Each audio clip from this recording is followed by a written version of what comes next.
একজন ম্যাজিস্ট্রেটকে তো এখন পর্যন্ত আমরা গ্রেপ্তার দেখি নাই। বিএনপির ভারপ্রাপ্ত চেয়ারম্যান জনাব তারেক রহমান, ওনাকে মৃত্যুদণ্ড দিচ্ছে কিনা শেখ হাসিনার আদালত? তারেক জিয়া বাংলাদেশে আসলে এখন তার মৃত্যুদণ্ড কার্যকর করবে, কারো বুকের ফাটা আছে? পাশের দেশ থেকে যখন তারা হুক্কা হুয়া বলবে, এদেশের পুরো প্রশাসন রাষ্ট্রযন্ত্রের সবাই কেয়া হুয়া বলার জন্য এক পায়ে এখনো দণ্ডায়মান রয়েছে। কোনোভাবে একটা ঘটনা ঘটিয়ে বাংলাদেশে ফেরত আসতে পারে, তাইলে এই সমস্ত রায়ের কোনো খাওয়া থাকবে?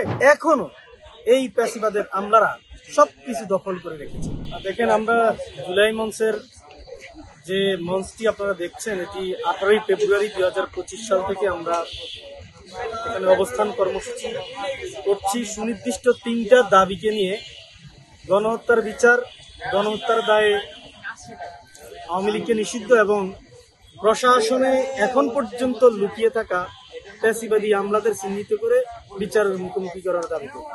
এটা আমরা এমন একটা সময় শুরু করেছি যখন বিপ্লবের 6 মাস পরেও আমরা দেখেছি যে এই গুরুত্বপূর্ণ ইস্যুগুলো নিয়ে বিপ্লবী কিংবা রাজনৈতিক দল কেউই সচেতন নয়, তারা যথেষ্ট উদাসীন। এজন্য দেশকে প্রকৃত মুক্তির জন্য আমরা এটি শুরু করেছি।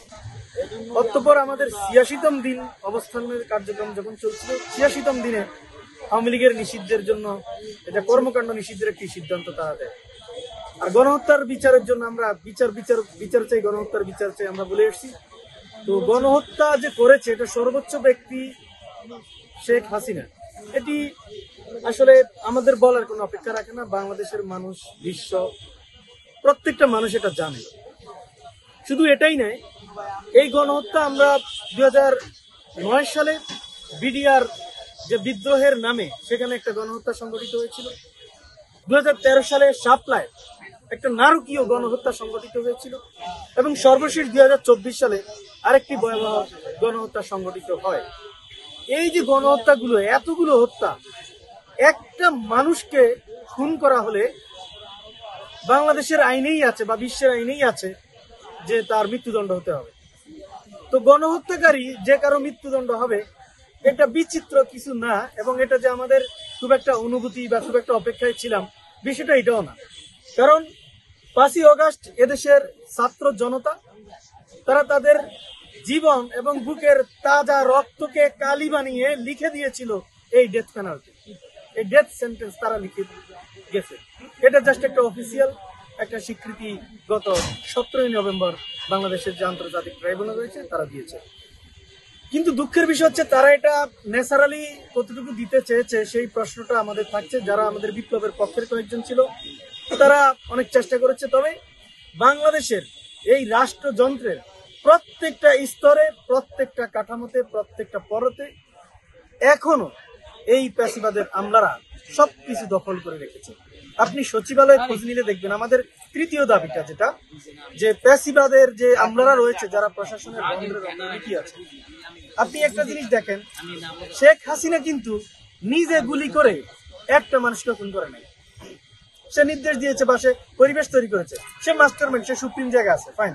কিন্তু যে ডাইরেক্ট গুলি করেছে, যার যে ম্যাজিস্ট্রেটের নির্দেশে গুলিটা করেছে, আমরা জুলাই মঞ্চের পক্ষ থেকে 95 জন ম্যাজিস্ট্রেটের সুনির্দিষ্ট নাম আমরা দিয়েছি এবং আমরা 44 জন সচিবের নাম দিয়েছি, যারা এই 17 বছরের প্যাসিবাদের যে দুঃশাসন, এটাকে যারা প্রতিষ্ঠিত করেছে, যারা ফুড সোলজার হিসেবে কাজ করেছে, যাদের কারণে বাংলাদেশ ভারতের করদ রাজ্যে 17 বছর ছিল, তাদের সুনির্দিষ্ট তালিকা আমরা সেখানে দিয়েছি।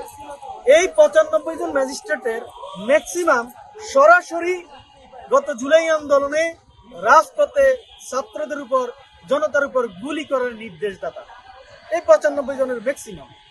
আমার প্রশ্ন হচ্ছে, একজন ম্যাজিস্ট্রেটকে তো এখন পর্যন্ত আমরা গ্রেপ্তার দেখি নাই।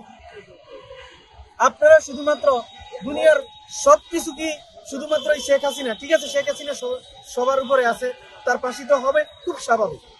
কিন্তু যারা ক্ষমতা টিকিয়ে রাখছে, যারা সোর্স অফ পাওয়ার, আমি বারবার বলেছি Sheikh Hasina was the symbol of power, ক্ষমতার প্রতীক। কিন্তু সোর্স অফ পাওয়ার হচ্ছে এই সচিবালয়, সোর্স অফ পাওয়ার হচ্ছে যারা শেখ হাসিনার হয়ে তার নির্দেশগুলো মাঠে বাস্তবায়ন করেছে। তারা যদি ঠিক থাকে, শেখ হাসিনা আবারও সিম্বল হওয়ার সুযোগ থাকবে। আজকে আমাকে একজন একটা প্রশ্ন করেছে যে শেখ হাসিনা আসার কোনো সুযোগ নেই, যেহেতু তার মানে মৃত্যুদণ্ড হয়ে গেছে, হ্যাঁ, এবং 30 দিনের মধ্যে যদি সে আপিল না করে তাহলে এটাই ফাইনাল। আর আপিল করতে হলে তাকে আগে আত্মসমর্পণ করতে হবে এবং আত্মসমর্পণ করে তারপরে তার আপিল করতে হবে। তো আত্মসমর্পণ তো শেখ হাসিনা জীবনও করবে না এখন, এই বাস্তবতা 30 দিনের মধ্যে। তো কাজেই তার আসার কোনো সুযোগ নেই, এইটা কিন্তু আমাদের সবাই বলছে। এবং এই জিনিসটা কিন্তু আজকে আপনাদেরকে দিয়ে আমি দেশবাসীকে একটা নতুন জিনিস বলছি, শোনেন। এই যে আমাদের বিএনপির ভারপ্রাপ্ত চেয়ারম্যান জনাব তারেক রহমান, ওনাকে মৃত্যুদণ্ড দিছে কিনা শেখ হাসিনার আদালত? দিছে তো নাকি? তারপরে মানে আরো অনেকেই তো মৃত্যুদণ্ড দিয়েছে বিরোধী দলীয়, তাই না?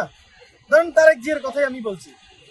তারেক জিয়া বাংলাদেশে আসলে এখন তার মৃত্যুদণ্ড কার্যকর করবে কারো বুকের ফাটা আছে? এই বাস্তবতা আছে? মানে ট্রাই টু আন্ডারস্ট্যান্ড, মানে উনি তো অবশ্যই নির্দোষ ছিলেন, বা মানে বিতর্কিত নির্বাচন, বিতর্কিত বিচার, সবকিছু বিতর্কিত ট্রাইব্যুনাল হয়েছে, এটা প্রতিষ্ঠিত। এখন দেখেন, সবসময় বিজয়ীরা ইতিহাস লেখে, যারা বিজয় লাভ করে তারা ইতিহাস লেখে। আজকে শেখ হাসিনা যদি মানে কোনোভাবে একটা ঘটনা ঘটিয়ে বাংলাদেশে ফেরত আসতে পারে, তাহলে এই সমস্ত রায়ের কোনো খাওয়া থাকবে? আপনাদের কি মনে হয়? এখন কথা হচ্ছে যে তার সেই সুযোগটা আছে কিনা, ওটা আপনি দেখেন। 30 দিনে সে এসে মানে আপিল করবে কিনা, এই ধরনের হাস্যকর আপনি আত্মতৃপ্তিতে কেন ভুগতেছেন, এই কথা আমার মাথায় ঢুকতেছে না।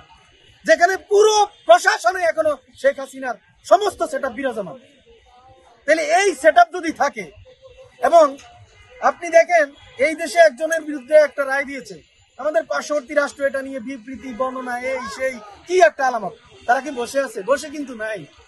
আমার বক্তব্য হচ্ছে, পাশের দেশ থেকে যখন তারা হুক্কা হুয়া বলবে, এদেশের পুরো প্রশাসন রাষ্ট্রযন্ত্রের সবাই কেয়া হুয়া বলার জন্য এক পায়ে এখনো দণ্ডায়মান রয়েছে।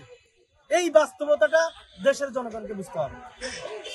এইটা যদি না বুঝেন, তারা যে কাজটা করবে, তারা যেহেতু তারা রিসিভ করার জন্য রেডি, হ্যাঁ, আমি বলি সেনাবাহিনী থেকে আপনারা কয়জন সেনা সদস্য বা সেনাবাহিনীর যে ঘটনা ঘটেছে গত 17 বছরে, ওইটা থেকে কতটুকু আপনারা ক্লিন করতে পেরেছেন? পারেননি, কিন্তু সব আগের রয়েছে।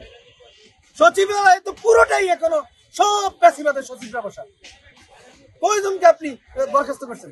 আমরা 44 জনের তালিকা দিচ্ছি, মাত্র মানে কম শক্তিশালী, কম প্রভাবশালী 5 জনের নাম মাত্র অপারেশন করেছে। আপনারা জানেন, জুলাই মঞ্চের পক্ষ থেকে আমরা ঘেরাও করেছি, অনেক কিছু করেছি, মাত্র 5 জনকে তারা সাময়িক অপসারণ করেছে, হ্যাঁ, মানে ওএসডি করছে। 39 জন এখনো আমাদের তালিকাতে বিরাজমান রয়েছে, তারা কিন্তু সবাই কিন্তু বসা। একটা কথা স্পষ্ট বলছি, যতক্ষণ পর্যন্ত বাংলাদেশের রাষ্ট্রযন্ত্র থেকে পেশিবাদী সেটআপ উৎখাত করা না হবে, ততক্ষণ পর্যন্ত এইসব রায় মাই দিয়ে আমাদের কোনো সন্তুষ্টি নাই। কারণ এই সমস্ত রায় মাই দিয়ে কিচ্ছু হবে না।